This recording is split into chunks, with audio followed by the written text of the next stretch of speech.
Welcome, dear friends, seekers of knowledge and explorers of the human story. Today you are about to embark on a remarkable journey. A journey that begins over woebet years ago, across vast oceans, in the heart of the Age of Discovery. Together, we will follow the footsteps of one of history's most controversial and complex figures, Christopher Columbus. His voyages changed the world forever, reshaping civilizations, cultures, and the course of human destiny. Whether you see him as a daring visionary or a flawed adventurer, his story is one that cannot be ignored. In this video, we will travel beyond the textbooks, uncovering secrets, truths, and perspectives often left untold. We'll meet kings and queens, sailors and natives, priests and warriors. We'll witness courage, greed, faith, betrayal, and the clash of two worlds. This is not just history. It is the living echo of choices made centuries ago that still affect us today. So sit back, open your mind, and prepare for discovery. Together, let us set sail into the past and uncover the saga of Christopher Columbus and the New World. Imagine standing on the edge of the known world. Behind you lies everything you've ever known. Your home, your people, your safety. Ahead of you, endless water, storms, starvation, and the terrifying unknown. Would you dare to step forward?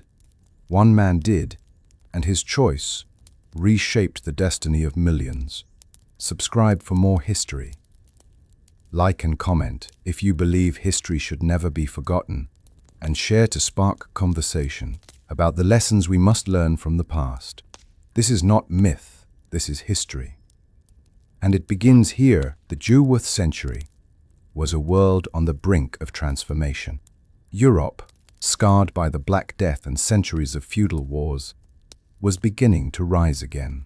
Kingdoms like Spain, Portugal, England, and France were growing stronger, eager to expand their wealth and influence.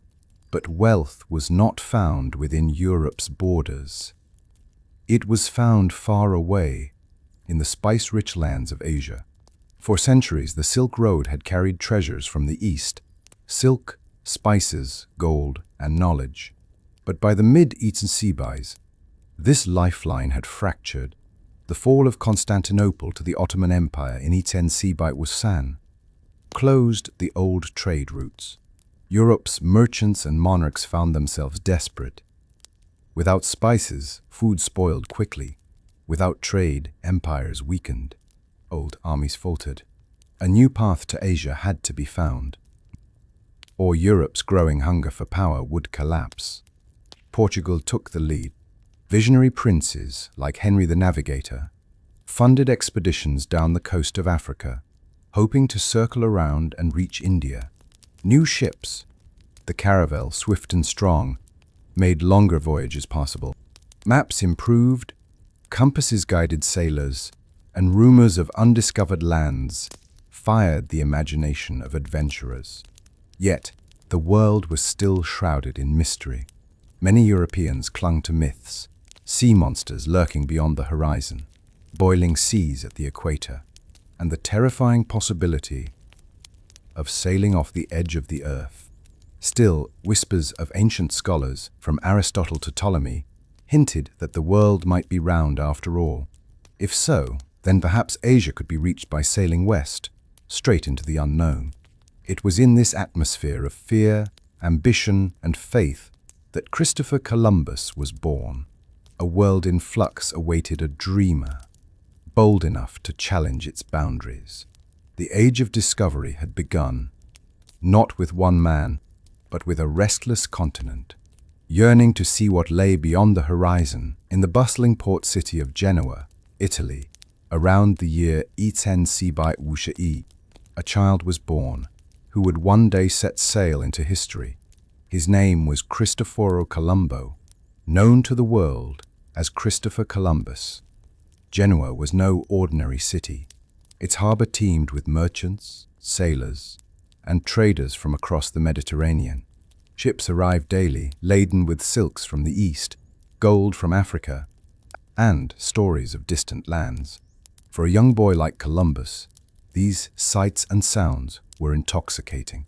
Columbus's father, Domenico, was a humble wool weaver, not a sailor. His family lived modestly, scraping together a living. Yet, young Christopher's eyes were always turned toward the sea. He listened intently to sailors' tales in the taverns and along the docks, of storms that swallowed ships whole, of mysterious islands shrouded in mist, and of riches waiting beyond the horizon. Though his formal education was limited, Columbus studied with a stubborn determination. He learned Latin so he could read ancient texts, and he pored over maps and charts. He practiced drawing coastlines, memorized the stars, and absorbed all he could about navigation. The more he learned, the more restless he became. Genoa to him was only the beginning. Life in 7th century Italy was not easy. Rival city-states clashed constantly, and opportunity was scarce for a boy of humble birth. But Columbus had ambition. He dreamed not of weaving wool like his father, but of commanding ships, leading voyages, and leaving his mark upon the world. The sea soon called him away. As a teenager, Columbus worked aboard merchant ships, sailing the Mediterranean. He traveled as far as the Aegean Sea, and possibly even to England and Iceland. Each voyage expanded his knowledge and deepened his conviction that the ocean held the key to greatness. Every horizon whispered to him, "There is more beyond." The boy from Genoa had begun his journey. Not yet the famous admiral of the ocean sea, not yet the controversial figure who would reshape history, but as a dreamer shaped by the salt air, the crowded docks, and the restless spirit of his times. The Mediterranean Sea, in the mid-4th century, was a crossroads of nations, a stage where cultures clashed and commerce thrived. For young Christopher Columbus, it was also a school, a place where he would learn lessons, not from books, but from waves, winds, and war. As a teenager, Columbus secured work on merchant ships. He sailed to ports across the Italian peninsula, down to North Africa, and as far as the Iberian coast. Each voyage tested his endurance and sharpened his instincts. He learned how to read the stars to find direction, how to trim sails to harness shifting winds, and how to command his body against the exhaustion of long journeys. But the sea was not only a place of adventure, it was also a battlefield. In these waters, rival states fought for dominance.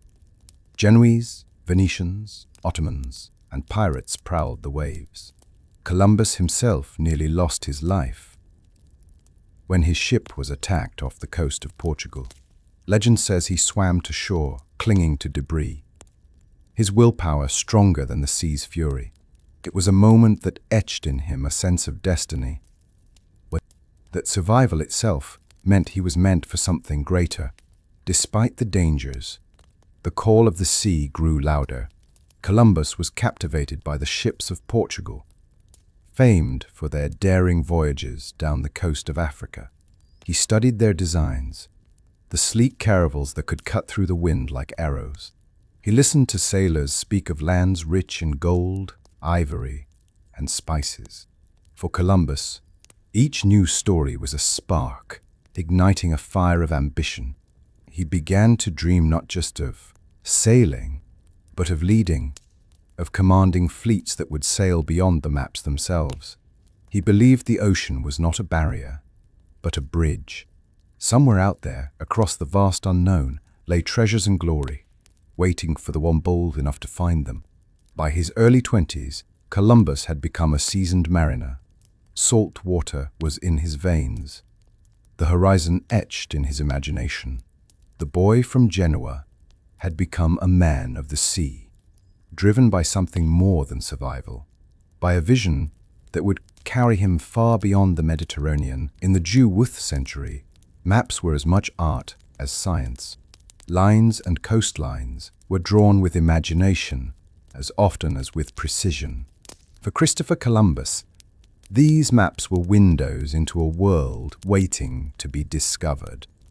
Europe's understanding of the Earth was still incomplete. Some scholars believed the world was flat, with oceans tumbling into nothingness. Others, drawing on ancient Greek and Arab knowledge, insisted the Earth was a sphere. Columbus leaned toward the latter, convinced that the round world could be crossed by sailing west. But myths still clung to the maps. Drawn in the margins were sea monsters, serpents large enough to swallow ships whole, dragons with fiery breath, and whirlpools that pulled vessels into eternal darkness. Sailors whispered of boiling seas near the equator, and ghostly islands that appeared and vanished like mirages. Despite the fear these images inspired, they also fueled curiosity. If such dangers lay in the unknown, perhaps riches and wonders did as well. Columbus devoured every chart he could find. He studied the works of ancient geographers like Ptolemy and newer maps made by Arab scholars who had charted lands far beyond Europe's reach. He traced coastlines with his finger, calculating distances, imagining routes, and believing firmly that Asia lay closer than most assumed. It was here that Columbus's great error was born. He underestimated the true size of the Earth. While he believed Asia could be reached swiftly by sailing west, the reality was far more daunting. Yet, in this miscalculation lay his destiny, because it gave him the courage to attempt what others deemed impossible. By candlelight, Columbus would copy maps, sketch his own, and mark in bold strokes the lands he believed awaited him. To him, the monsters and mysteries were not warnings, but challenges. The sea was not a prison of fear. It was a path to glory. And so, a new idea formed in his restless mind. If Asia cannot be reached by land, then I will find it by sea. Not eastward, like the Portuguese, but westward, across the unknown. The dream was taking shape, and the maps of myths became the blueprint for destiny. For Christopher, the path toward destiny was shaped not only by maps and seas, but also by two guiding forces, faith and fortune. In the Shuwuth century, religion was woven into every thread of European life. Every voyage, every storm, every discovery was believed to be the work of God's hand. Columbus, raised in a deeply Catholic world, came to see his own ambitions as part of a divine mission. Columbus's faith was fervent, sometimes bordering on obsession. He believed he was chosen by Providence to carry Christianity across the seas. To him, sailing west was not only about reaching Asia's riches. It was about spreading the cross, fulfilling prophecy, and preparing the world for what he believed was a coming age of revelation. His journals would later reveal a man convinced that heaven itself had charted his course. Yet faith alone could not build ships or hire crews. For that, Columbus needed fortune. Great voyages were expensive, requiring ships, supplies, and men willing to risk their lives. Only monarchs, nobles, and wealthy merchants could provide such backing. This meant Columbus would have to persuade rulers that his vision was not madness, but opportunity. He dreamed of presenting his westward plan to powerful patrons.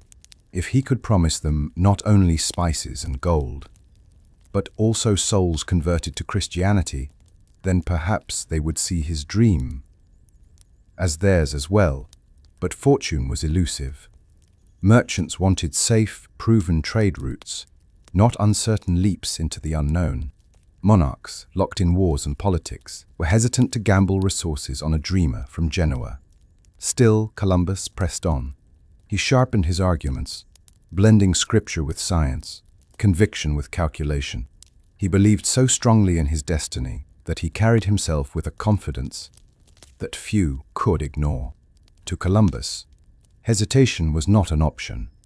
He would find fortune, or he would perish in the attempt. Thus, His life became a balancing act between heaven and earth, between faith in God's will and the earthly need for gold and sponsors. It was this combination, both spiritual and practical, that would eventually open doors and carry him across the seas. In the heart of Columbus burned a dual fire, one flame lit by the cross, the other by the glitter of treasure. Together, they guided him toward the next great chapter of his life. For centuries, the East had been Europe's greatest fascination. The Indies, a term that loosely referred to India, China, and the fabled Spice Islands, were lands of unimaginable wealth. Spices such as cinnamon, cloves, and nutmeg were worth their weight in gold. Silks, jewels, and exotic goods inspired endless desire in Europe's courts and marketplaces. To reach the Indies was to unlock fortunes, prestige, and power. Christopher Columbus, like many of his contemporaries, was enchanted by these visions. He devoured the accounts of Marco Polo, whose tales of the Chinese emperor's glittering court stirred dreams in every ambitious sailor. In Columbus's imagination, the Indies were not simply markets of wealth, but realms of wonder, mystery, and opportunity. But the problem was distance. Overland trade routes through Asia were perilous, long, and controlled by rivals, while Portugal had begun carving a new maritime path by rounding Africa. Columbus, however, believed there was another way. If the earth was round, then Asia could be reached swiftly by sailing west across the Atlantic. He pictured it clearly, leaving the shores of Spain or Portugal, crossing the ocean sea, and arriving in the rich courts of Cathay, China, and Cipango, Japan. He imagined himself presenting treasures to kings, converting emperors to Christianity, and being remembered as the man who brought the East and West together. The dream grew so powerful that it consumed him. Columbus began calculating distances, misinterpreting sources to shorten the Earth's circumference and shrink the ocean's vastness. In his conviction, the Indies were not thousands of miles away, but only a short voyage across uncharted waters. This era, born of ambition, would change the world. For Columbus, the dream was more than wealth. It was destiny. He saw himself as the chosen bridge between civilizations, guided by divine providence. The Indies were not just a destination, they were a promise, shimmering on the horizon of his imagination.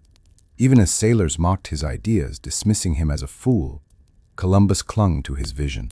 In taverns, on docks, and in royal courts, he spoke of the riches that awaited. His words painted pictures of palaces draped in silk, markets overflowing with spices, and emperors awaiting the gospel.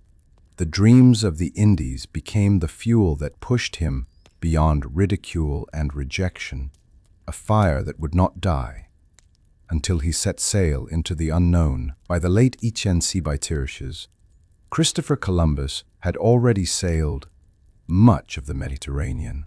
Yet he knew that if he wished to make his bold dream a reality, he needed to be where the future of exploration was unfolding, Portugal. At that time, Portugal was Europe's unrivaled leader in maritime discovery.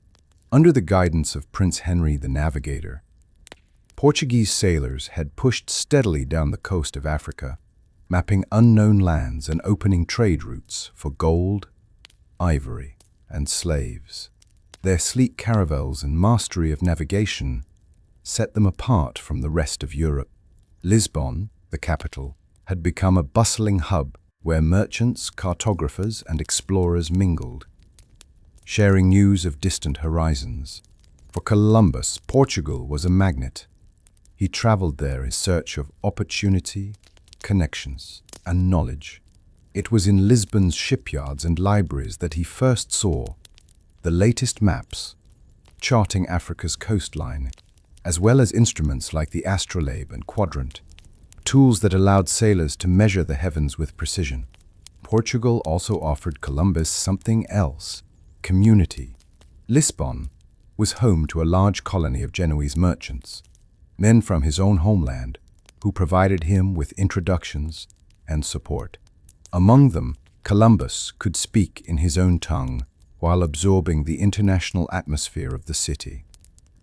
It was also in Portugal that Columbus's personal life began to shift. He met and later married Filipa Moniz Perestrelo, the daughter of a Portuguese nobleman with ties to Madeira to the Atlantic. Through this marriage, Columbus gained both social standing and access to valuable seafaring connections. Madeira itself became his base of residence for some time, a place where he studied currents, winds, and the patterns of the Atlantic Ocean.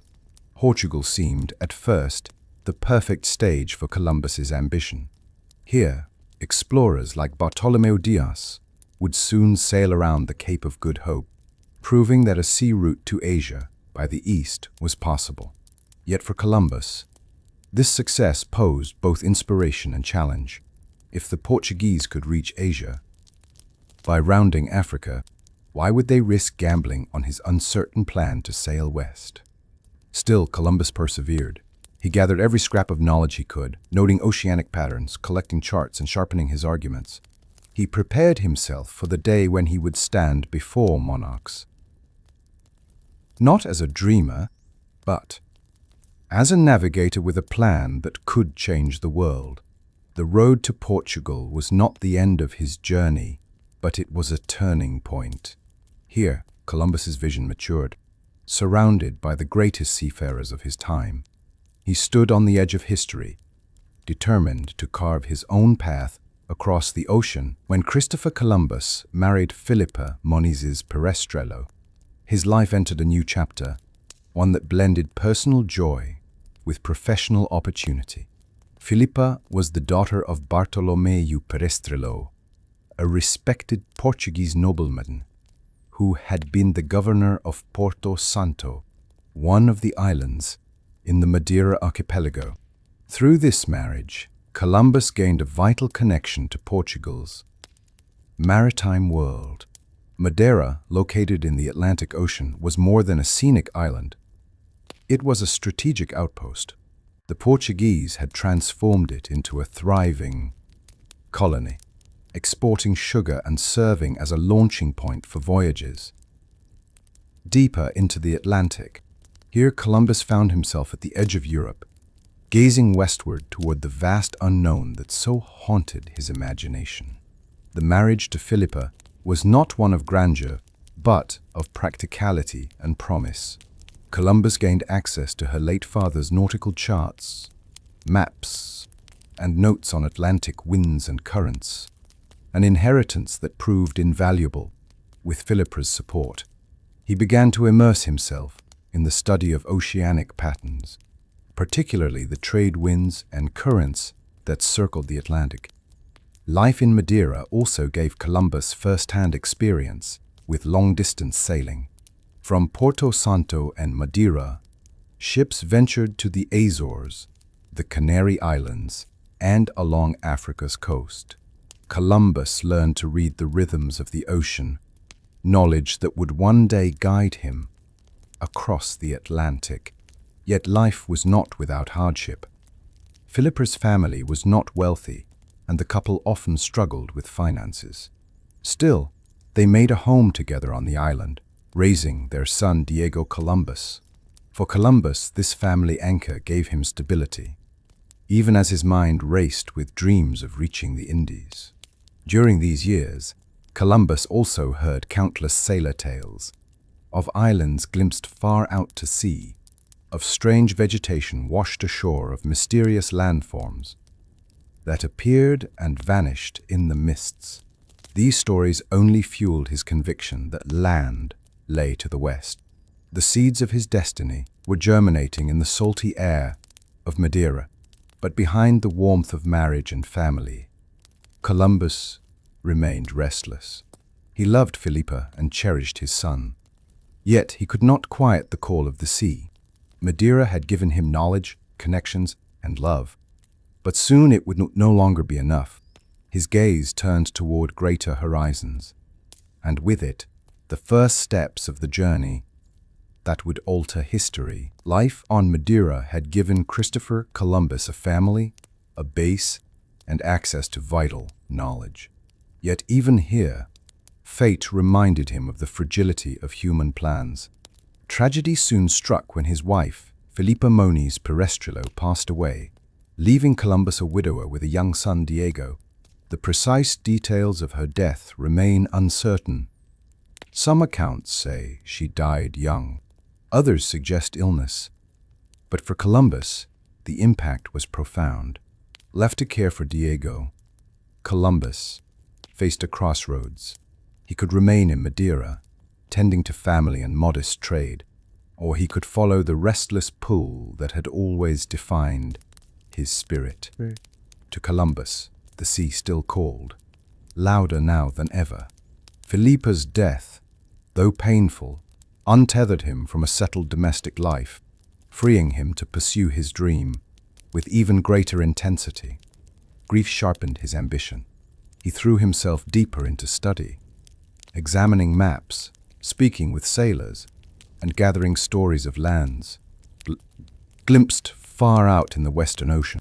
He became convinced that God had placed him on Earth for a singular purpose, to open the way to the Indies by sailing west. Yet life was not easy. Financial hardship pressed upon him. Without Filipa's family ties, his position in Portugal grew weaker. Raising Diego alone required sacrifices, and Columbus often leaned on his Genoese community for help. His determination, however, never faltered. During this restless period, Columbus began traveling more frequently between Portugal and Spain, seeking patrons who might fund his dream. He approached noblemen, merchants, and clerics, refining his arguments with each rejection. He spoke not only of gold and spices, but of spreading Christianity across new lands, appealing to both profit and faith. In taverns and courts, many dismissed him as a fool. His calculations, though convincing to him, seemed reckless to others. The vast Atlantic was still feared as a void full of sea monsters, storms, and endless horizons. But Columbus carried himself with unshakable conviction, a man who believed destiny had chosen him. Loss had given him freedom, and restlessness gave him motion. Columbus was no longer the boy from Genoa or the family man of Madeira. He was now the wanderer, the dreamer, the man driven beyond ordinary limits.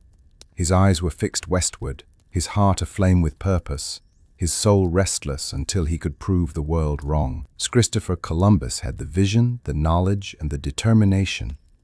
But without funding, his dream could never leave the shore. Ships, sailors, and supplies required wealth, and only powerful patrons could provide it.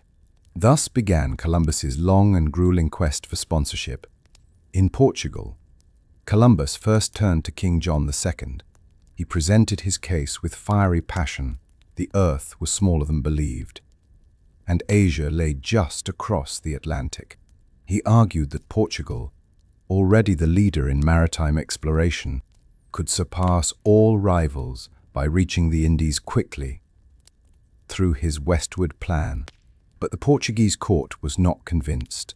Royal advisors reviewed his proposals and dismissed them as flawed. Columbus had underestimated the Earth's size, they said, and overestimated Asia's proximity. To the cautious minds of Lisbon, his plan was folly. Worse still, King John secretly sent ships westward to test Columbus's idea. An act of betrayal. Those ships turned back, reporting only endless seas. Columbus's proposal was rejected. Stung by this defeat, Columbus turned his eyes to Spain, then a rising power. There, King Ferdinand of Aragon and Queen Isabella of Castile had recently united their kingdoms through marriage, forging a strong ally. Spain was in the final throes of the Reconquista, driving out the Moors, and the monarchs were hungry for glory, wealth, and Christian expansion. Columbus saw in them the perfect sponsors, but Spain too was cautious. Advisors at court debated his plan endlessly.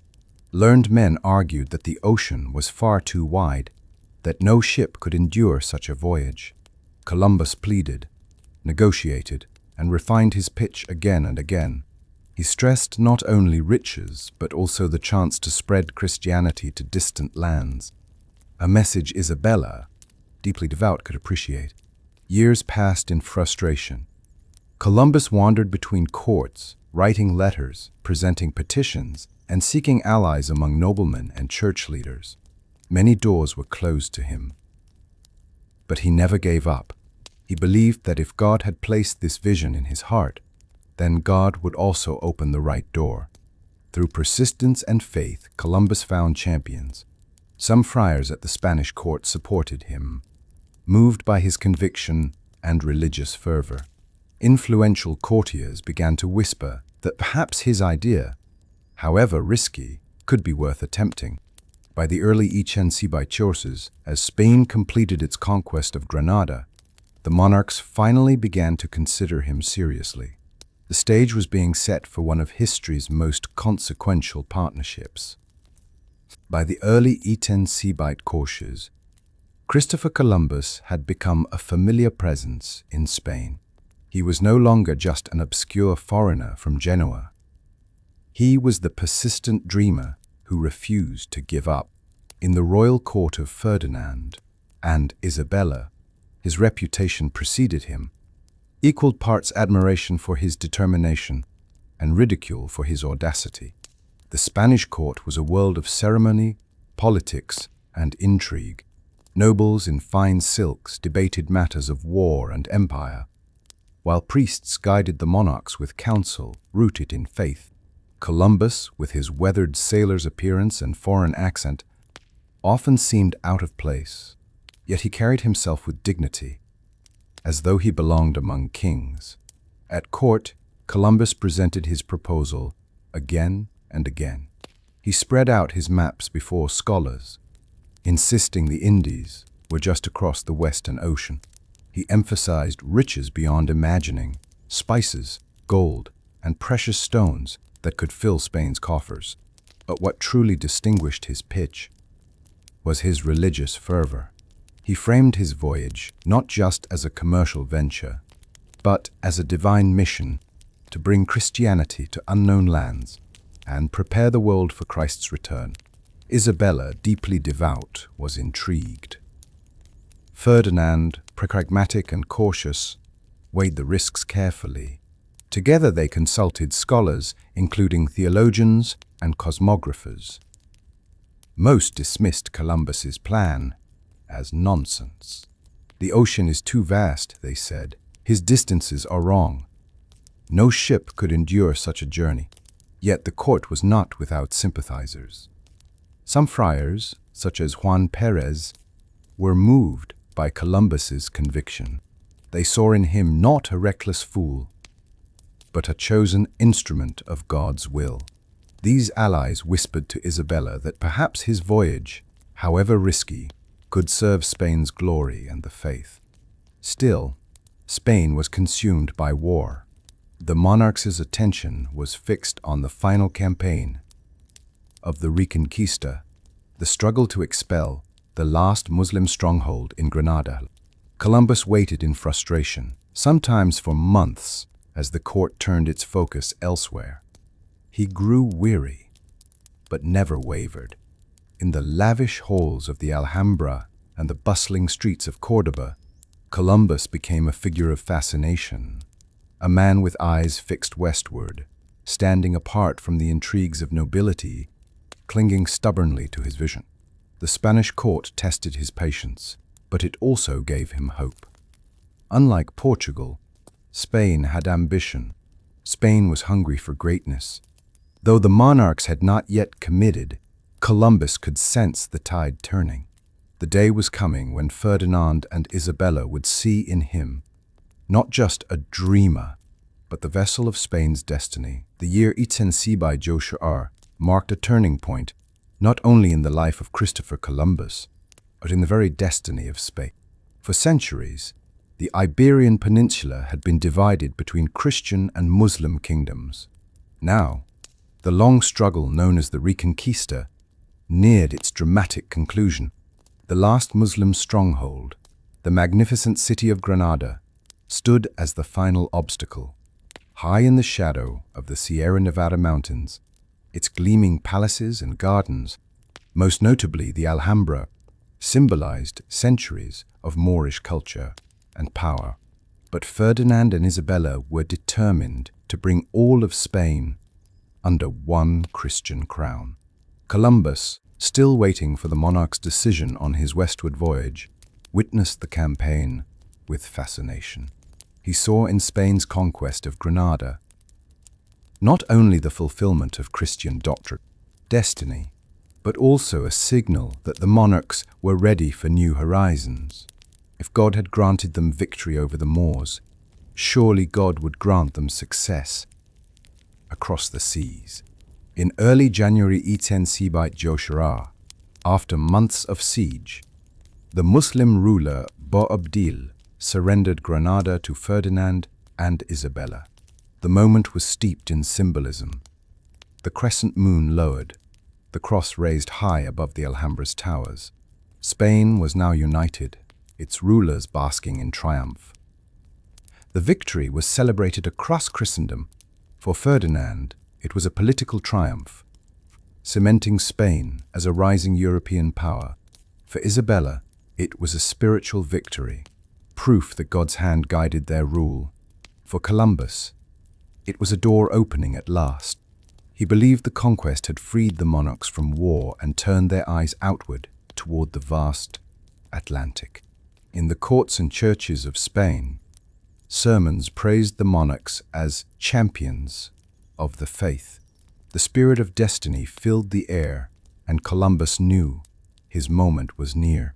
He pressed again for an audience, reminding Isabella that just as God had granted her Granada, he would also grant her the Indies, if only she trusted his plan. The fall of Granada, though a local triumph, would ripple across the globe. It was not only the end of one empire, but the beginning of another. Within months, Ferdinand and Isabella would turn from victory on land to conquest. Clot across oceans, and Columbus would be the vessel of their ambition. After the sting of rejection by the Council of Salamanca, Christopher Columbus found himself drifting in despair. His dream of sailing west seemed to collapse under the weight of learned men's scorn and the monarch's caution. Yet, in this lowest moment, hope came not from kings or scholars, but from unexpected allies, men and women of humbler rank, whose voices carried quietly but powerfully. Columbus often sought solace at the Franciscan monastery of La Rábida, near the port town of Palos.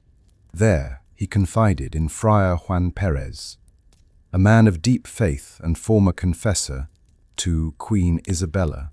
Perez listened with sympathy to Columbus's vision. Unlike the scholars, Perez saw not arrogance but divine providence. To him, Columbus's mission aligned with Spain's Christian destiny. Moved by Columbus's persistence, Perez became one of his strongest advocates. He wrote directly to Isabella, urging her to reconsider the Genoese mariner's proposal.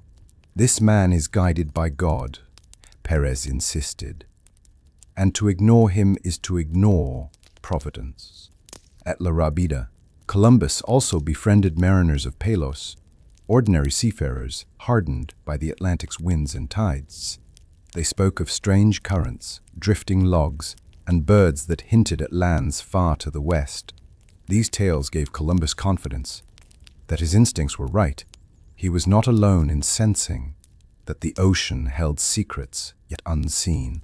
Equally important was the quiet encouragement of Luis de Santangel, a royal treasurer of converso background, who saw both financial opportunity and national glory in Columbus's plan. Though not yet decisive, Santangel would soon prove to be a key figure in reviving the monarch's interest. In these low places, A monastery's cloisters, a sailor's tavern, the chambers of a treasurer, Columbus's hope was rekindled. These were not the voices of grandeur or authority, but they were voices of belief, and belief mattered. For Columbus, the lesson was clear. Kings might hesitate, scholars might scorn, but faith and vision could be nurtured anywhere. His allies gave him the courage to remain in Spain, rather than flee to France. Their friendship became the thin thread upon which the fate of the New World now hung. The fall of Granada had filled Queen Isabella with pride, but also with a heavy awareness of her duty. As Spain's unifying monarch, she carried not only the crown of Castile, but also the responsibility of guiding her people according to God's will. When Christopher Columbus's proposal returned to her attention, this time through the heartfelt plea of Friar Juan Perez, she found herself torn between doubt and possibility. Isabella had heard Columbus before. His conviction impressed her, but the scholar's dismissal still lingered in her mind. Was he a mad dreamer, blinded by pride? Or was he, as Perez wrote, a man chosen by God to open the seas to Spain? The Queen's court buzzed with competing opinions. Nobles warned against risking royal treasure on a fantasy. Advisors whispered that Spain must consolidate its new conquests before chasing shadows across the ocean.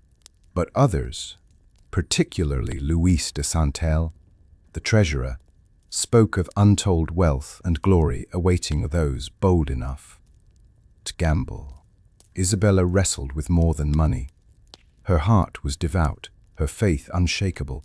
She dreamed of spreading Christianity to new lands, of carrying the cross to people who had never heard Christ's name. Columbus's words echoed. God has chosen Spain to bring light to the ends of the earth. Still, hesitation gnawed at her. Spain's coffers were strained from years of war. Every coin had been earned with blood and sacrifice. Could she risk it all on an uncertain voyage led by a foreigner? Yet the thought of letting France or England seize such an opportunity filled her with unease.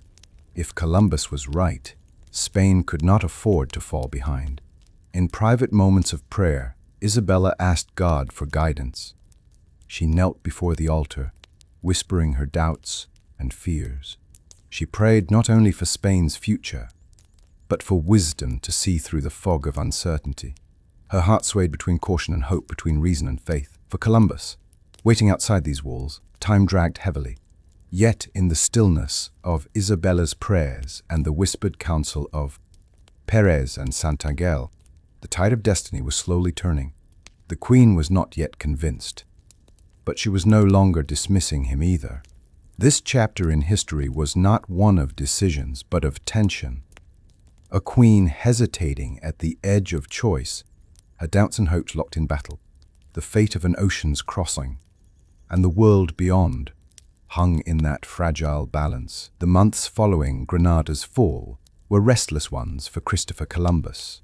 Though Queen Isabella had not dismissed him outright, her hesitation kept him in a state of limbo. At times he felt victory was within reach. At others, despair overtook him as the court's doubts grew louder. Columbus's proposal remained a subject of heated debate. Scholars still argued that his calculations were deeply flawed. The ocean, they claimed, was far wider than he imagined. To attempt such a voyage would doom any ship and its crew. Their words carried weight with King Ferdinand, who placed reason and caution above visionary dreams. The Queen, though intrigued, leaned toward caution once more. Spain's coffers were depleted, and the treasury bled from the war against the Moors. Advisors reminded her that rebuilding the kingdom should be the crown's priority. "We have just secured Spain," they urged. "Why risk treasure and lives on madness?" In early HNC by Joshua, the monarchs issued their final verdict. Columbus's proposal was rejected again. The decision was firm. He would not receive funding. For Columbus, it was a crushing blow. He had lingered in Spain for years, enduring poverty, ridicule, and delay. Twice he had stood before kings and queens, only to be dismissed. His dream seemed destined to die. Bitter and weary, Columbus resolved to leave Spain. He planned to travel to France, where he hoped King Charles VIII might receive him more favorably. With his young son Diego at his side, he began preparations to depart. To him, Spain had turned its back on destiny, and yet, destiny has a way of clinging to those who will not let it go. Unknown to Columbus, his allies were not finished fighting for him. Friar Juan Perez refused to accept the verdict as final. Luis de Santachel and other courtiers whispered that Spain would lose more than gold if they let Columbus slip away. Even as Columbus made plans to leave, a quiet storm of persuasion was gathering behind him.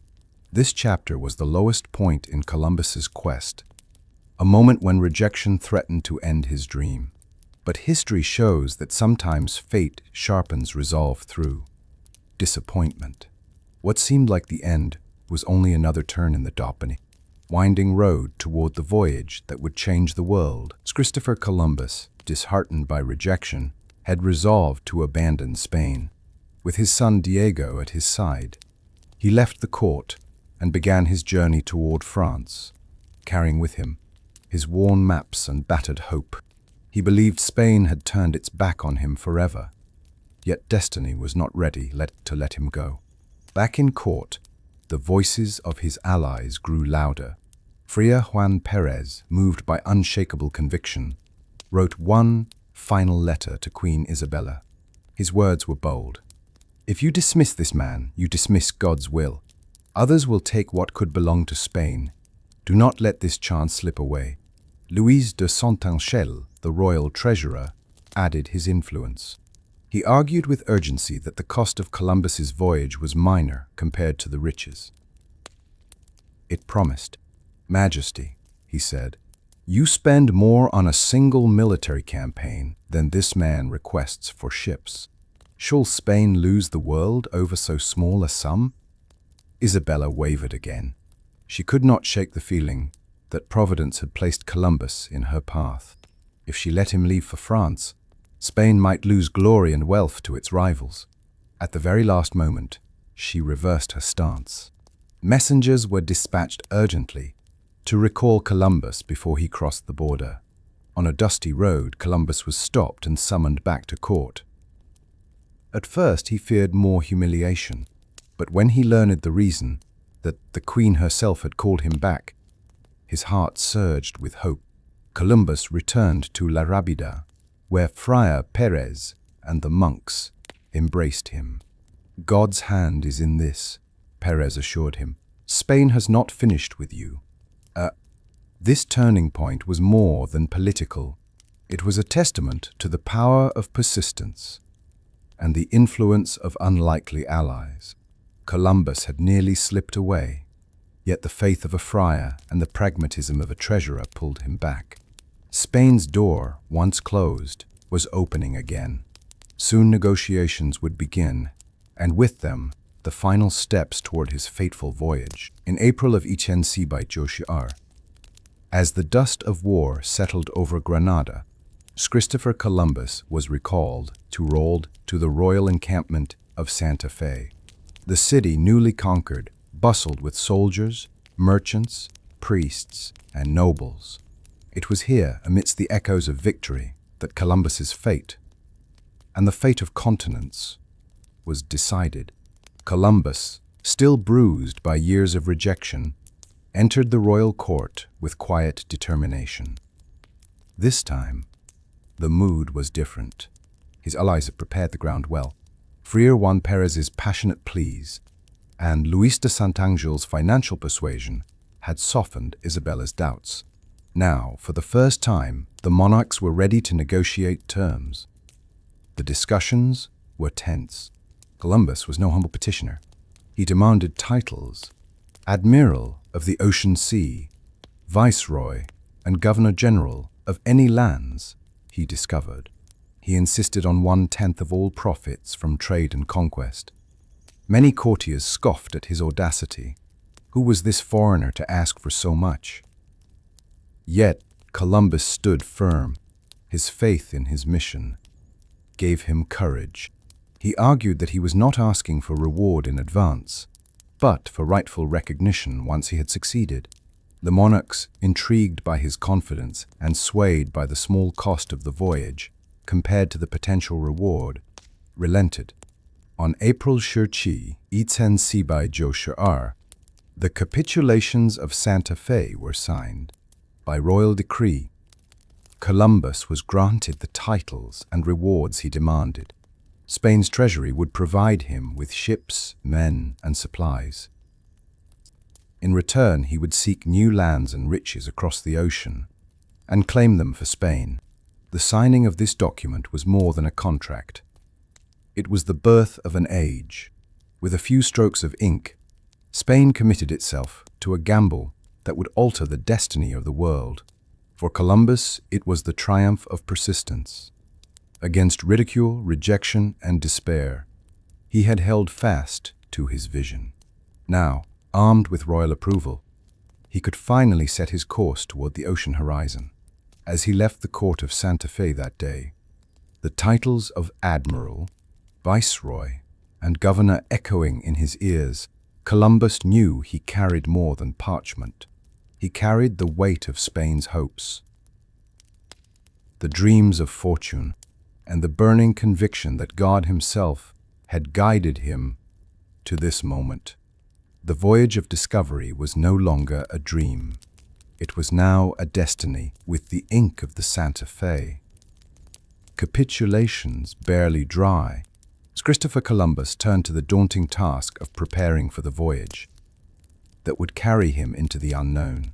The royal decree had granted him ships, supplies, and titles, but now he faced the practical challenge of turning words on parchment into sails on the ocean. The Spanish crown ordered the port town of Palos de la Frontera to provide 2 ships as part of a penalty owed to the crown. The town, small and unassuming, suddenly became the center of a venture that would change the world. Yet enthusiasm was not easy to find. Sailors were wary. Rumors of sea monsters, endless waters, and falling off the edge of the earth haunted the taverns. To most, Columbus's westward route seemed not only foolish but deadly. Columbus, however, pressed forward through persuasion, pressure, and the crown's authority. He gathered his fleet. 3 ships were secured. Crete, the Nina, a nimble caravel owned by the Pinzon brothers. Douche the Pinta, another caravel, fast and sturdy. Aclith the Santa Maria, Columbus's flagship, a larger carrack capable of carrying more supplies. Central to this recruitment were the Pinzon brothers, Martin, Vicente, and Francisco. Experienced mariners from Palos, they lent Columbus credibility among local sailors. Martin, in particular, became a vital ally, using his reputation and wealth to encourage others to join. Without their influence, Columbus might never have filled his crew. The men who signed on came from all walks of life. Seasoned seamen seeking adventure, debtors eager to escape obligations, and prisoners offered pardon in exchange for service. Fear mingled with curiosity. Some believed in Columbus's vision. Others joined out of desperation, but all knew they were sailing into uncertainty. As July 1862 stretched on, the docks of Palos bustled with activity. Supplies were loaded. Barrels of salted meat, hard biscuits, wine, olive oil, and fresh water. Repens, tools, and trade goods were stowed away, ready for whatever strange lands might lie ahead. Columbus inspected the preparations with meticulous care, his mind already on the horizon as the fleet of 3 ships, the Nina, Pinta, and Santa Maria, left behind the familiar shores of Spain. The vast Atlantic stretched endlessly before them. For most sailors, this ocean was a terrifying mystery, whispered about in taverns as a place where ships vanished into oblivion. Now they were no longer stories. They were living that reality. The first days were filled with tense excitement. The men worked diligently, adjusting sails, securing ropes, and learning to sail as a fleet. Columbus kept a careful eye on the compass, stars, and winds. He recorded each detail in his journal, knowing that if he succeeded, these notes would become the foundation of a new era. But as the days passed and Spain disappeared beyond the horizon, unease grew. The ocean seemed endless, an unbroken expanse of blue, stretching in every direction. The sailors, many of them pressed into service, whispered of curses and monsters that lurked in the deep. Some claimed the sea itself would boil, or that they would fall off the edge of the world. To calm their fears, Columbus projected absolute confidence. He spoke of Asia's riches, of spices and gold awaiting them beyond the horizon. He reminded them of their duty to God and Spain, framing their voyage as a sacred mission. Yet privately, even he felt the enormity of what lay ahead. The Pinzon brothers played their part in keeping morale steady. Martín Alonso Pinzon, experienced and respected, reassured his men with his steady leadership. Vicente captained the Niña with discipline, while Francisco lent quiet support. Their presence balanced the sailors' doubts, for the men trusted the Pinzon name. The crews fell into rhythm, working by day, sleeping in cramped quarters by night, and praying during moments of stillness. Songs were sung to pass the time. Dice and cards were played when tempers allowed. But fear never fully left the decks. Every creak of the wood, every shadow in the water, fed their anxieties. Columbus remained vigilant. He charted their westward path, often adjusting his log to understate the distance traveled, so the men would not realize just how far from home they had gone. It was a subtle act of leadership, balancing truth with the necessity of keeping hope alive. Nights brought the deepest silence. Under a sky ablaze with stars, the sailors whispered of omens. The ocean seemed infinite, as though they sailed not upon water but through eternity itself. Some felt awe, others terror. For all, it was the beginning of a journey into the unknown. A voyage that would test courage, faith, and endurance beyond anything they had ever imagined. By late September, the fleet had been at sea for over a month. The men's nerves frayed with every passing day. No land appeared, and the ocean seemed infinite. Fear turned to anger, and anger to mutterings of rebellion. The sailors accused Columbus of leading them to certain death. They whispered in the dark corners of the deck, their voices filled with rage and despair. Some demanded they turn back, fearing they would never see Spain again. Others openly questioned Columbus's sanity, calling him a foreign dreamer who had bewitched the monarchs. Columbus knew mutiny was near. He could see it in their eyes, hear it in the silence when he passed. Yet he stood firm, summoning all the authority of his new title. Admiral of the Ocean Sea, he reminded them of the capitulations of Santa Fe, of the rewards promised, and of the honor awaiting them if they succeeded. Still, words were not enough. The Pinzon brothers once again proved crucial. Martín Alonso, respected among the men, sided with Columbus at a critical moment. He argued that turning back would mean disgrace, that the voyage was safer to continue than to retreat against the wind. His voice calmed some, though not all. Columbus also employed a cunning strategy. He adjusted his daily logs, recording shorter distances than they had truly traveled. By doing so, he reassured the crew that they were not as far from home as they feared. The truth that they had sailed far into the Atlantic remained known only to him. Tension ran high. At night, sailors sharpened knives, muttering threats. By day, They obeyed orders reluctantly. Columbus carried himself with unshakable confidence, but inside, he knew one misstep could spark open revolt, and yet signs of hope flickered. Birds appeared more frequently, sometimes landing on the rigging. Branches and driftwood floated past, carried by ocean currents. Columbus seized upon these, proclaiming them as proof that land was near. He spoke with fiery conviction, declaring that God himself guided their sails, slowly. Belief outweighed rebellion. Though mutiny had loomed like a shadow, the hope of land rekindled their spirits. Just enough to keep the voyage alive, the Atlantic seemed endless, stretching day after day with no sight of land. As weeks passed, the sailors' fears deepened. With each sunrise, they wondered if they had ventured too far, into waters no man was meant to cross. Strange phenomena began to stir their imaginations. Floating seaweed drifted past the ships. Thick mats of it, tangled and stretching for miles. Some sailors rejoiced, claiming it was proof that land lay near. Others muttered darkly that it was a trap, warning that the sea itself might soon entangle their ships and pull them down. The compass too became a source of unease. Columbus noted with concern that the needle no longer pointed reliably to the North Star, but drifted westward instead. He understood the phenomenon imperfectly, yet he kept calm, concealing the discovery from most of the crew. For the sailors who noticed, it was a terrifying sign. They whispered of sorcery, of God's wrath, or of unnatural forces luring them into doom. Every sight and sound became a potential omen. A flight of birds overhead sparked hope. Surely they came from nearby land.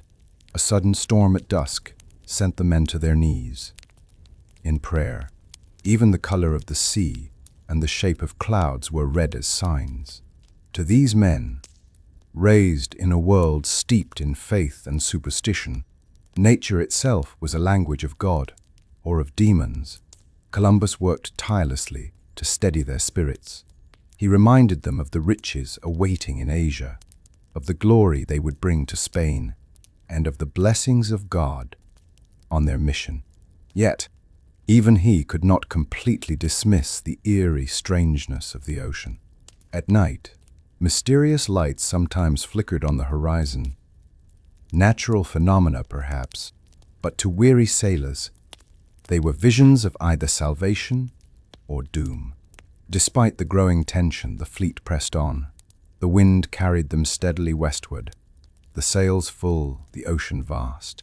Between faith, fear, and superstition, the men found themselves caught in a battle of belief.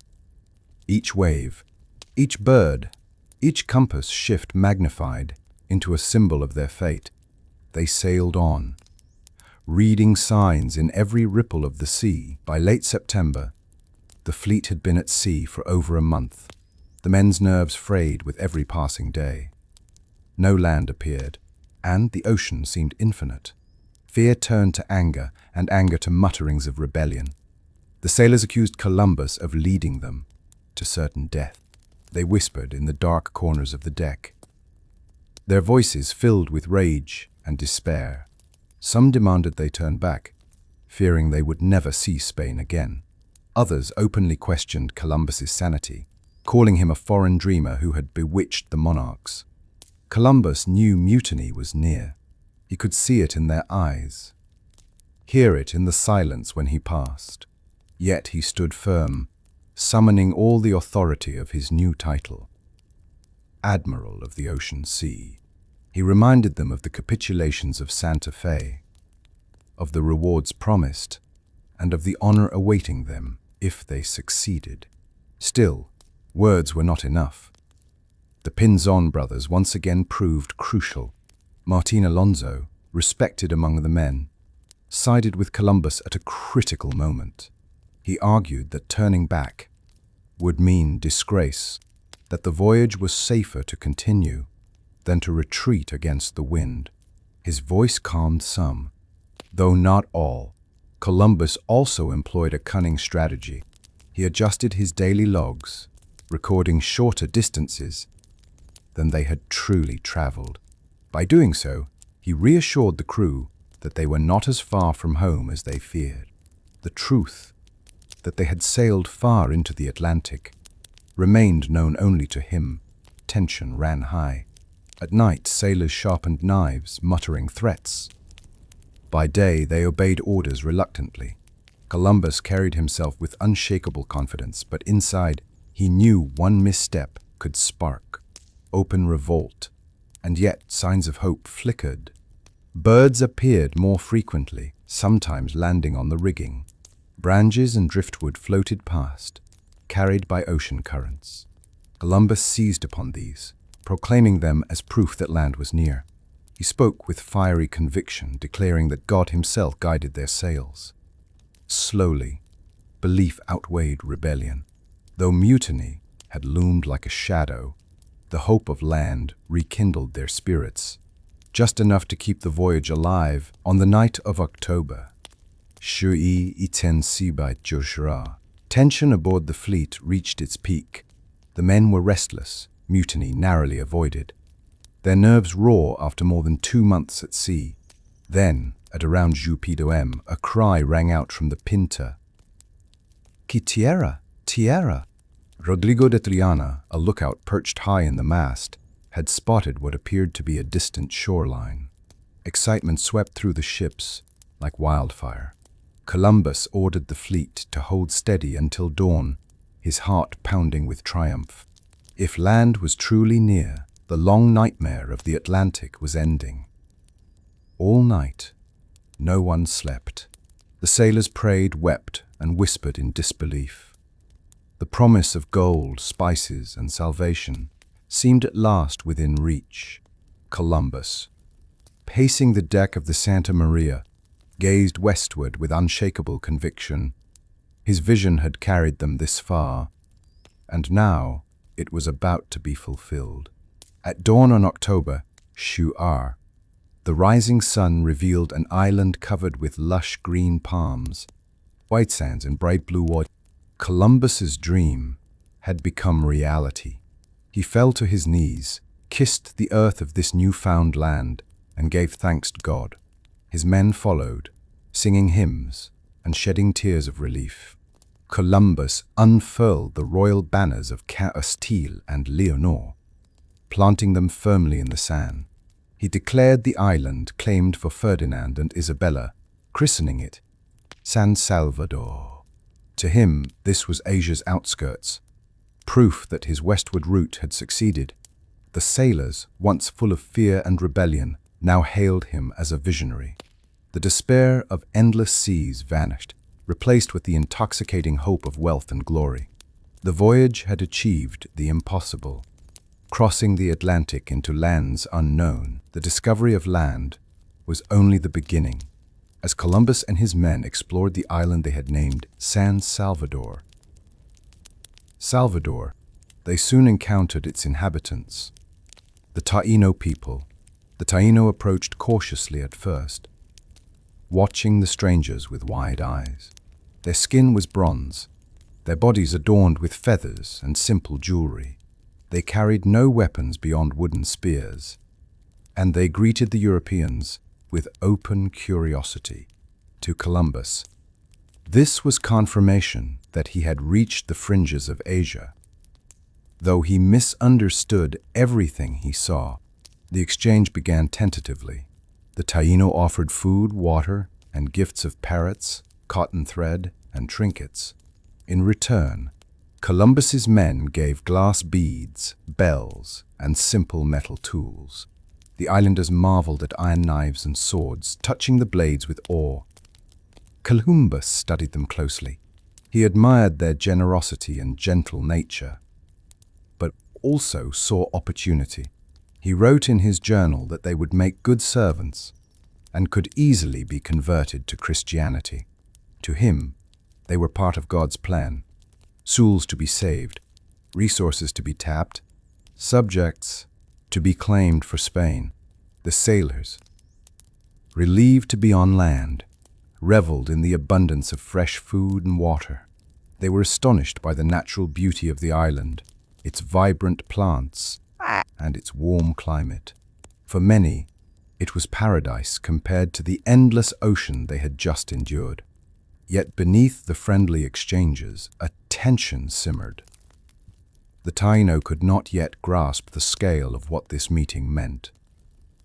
For the arrival of Europeans marked the beginning of a seismic shift in their world. For Columbus and his men, it was the first step in conquest and colonization, though they saw it as divine victory. As the sun set on that first day, Columbus raised the cross of Christianity on the shore, claiming the island and its people for Spain. The Taino looked on with puzzled curiosity, unaware that this symbolic act would herald profound change, both wondrous and tragic. After the triumphant landfall on San Salvador, Columbus's ambition drove him further. He was convinced that these were the islands of Asia's outskirts, perhaps Sipangu, Japan, or lands near Cathay, China. To prove his success and secure riches for Spain, he set sail once more, eager to explore further. The fleet moved through the crystalline waters of the Caribbean, navigating past coral reefs and lush coastlines. Everywhere they turned, they saw islands rising from the sea, covered in palm forests and dotted with small villages. Columbus's eyes lit with wonder and calculation. Every new island was a potential gateway to wealth.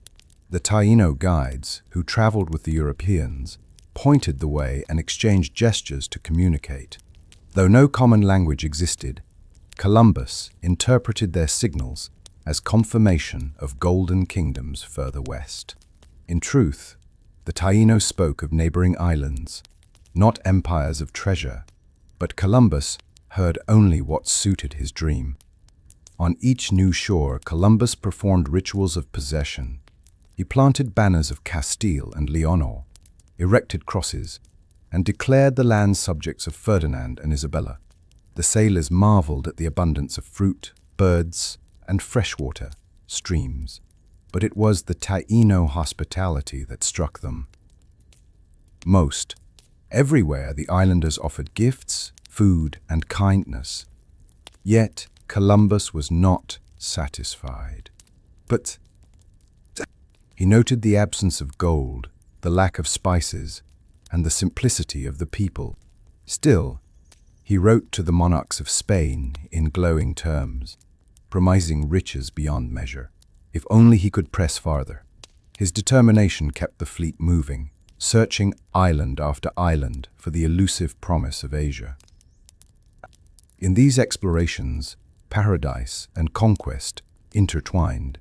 What seemed at first a Garden of Eden would soon become the stage of exploitation. But in October 1894, to Columbus and his men, the Caribbean islands were living proof of their success. Though Columbus had reached fertile islands of astonishing beauty, one thought consumed him: gold. For the voyage to be judged a success by Ferdinand and Isabella, proof of wealth was essential. The Taino, generous and eager to please, exchanged trinkets of gold, small nuggets worn as ornaments or hammered into simple jewelry. To Columbus, this was the spark of promise. He questioned them through gestures, pressing to know where such treasures came from. The islanders pointed further west, mentioning a great land they called Cubanacan, Cuba, and another called Bohio Hispaniola. Columbus convinced himself these were no mere islands, but the rich coasts of Asia. He described them to his men as kingdoms where gold flowed freely.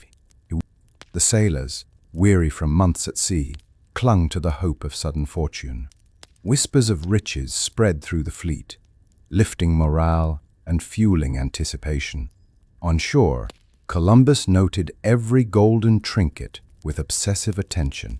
He ordered sailors to trade eagerly for even the smallest pieces, gathering evidence to present back in Spain. Each bit of gold confirmed his conviction that he was close to the riches of the Indies. The Taino, meanwhile, likely meant only that gold could be found in rivers, or in small quantities on other islands.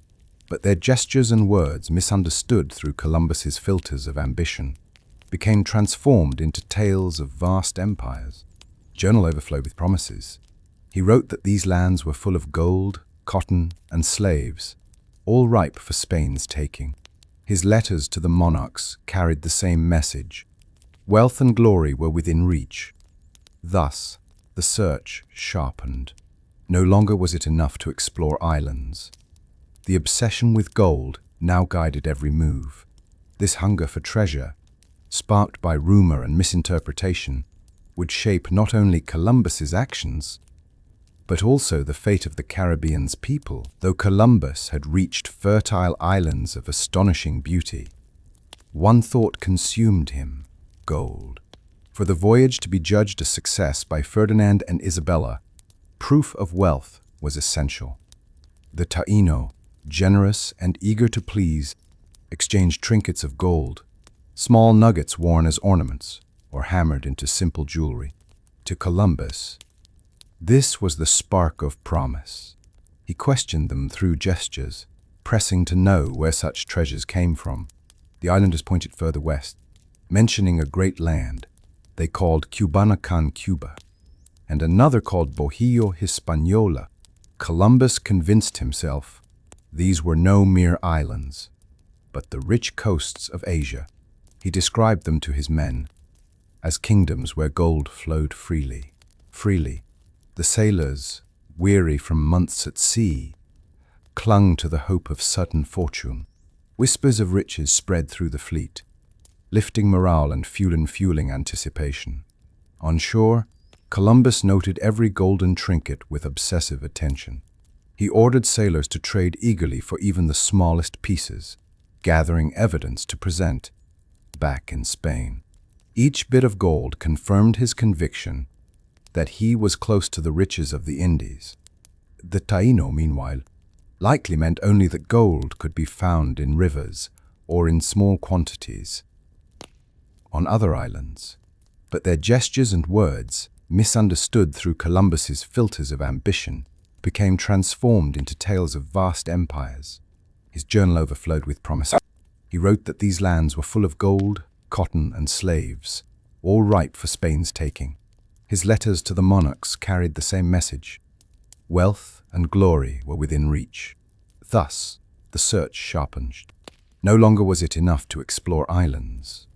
The obsession with gold now guided every move.